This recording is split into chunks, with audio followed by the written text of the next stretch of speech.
बिस्मिल्लाहिर्रहमानिर्रहीम। अस्सलामु अलैकुम वरहमतुल्लाहि वबरकातुहू। अलहरम ऑनलाइन कुरान अकेडमी में खुशामदीद।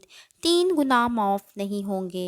हज़रत इब्ने अब्बास रज़ियल्लाहु तआला अन्हा से रवायत है कि नबी अकरम सल्लल्लाहु अलैहि वसल्लम ने इरशाद फरमाया कि अल्लाह ताला बंदे के 3 किस्म के गुनाह माफ़ नहीं करेगा।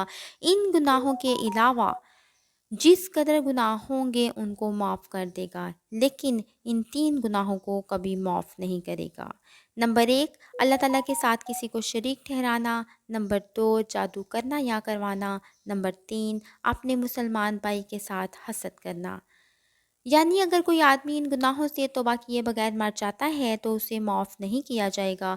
इन गुनाहों के अलावा और जितने गुनाह होंगे अगर अल्लाह चाहेगा तो माफ़ कर देगा। शिरक जो है वो इस कदर संगीन जुर्म है कि शिरक करने वाले आदमी का कोई अमल कबूल नहीं किया जाता। जादू जो है वो बदतरीन गुनाह है जो आदमी को ईमान से खारिज कर देता है।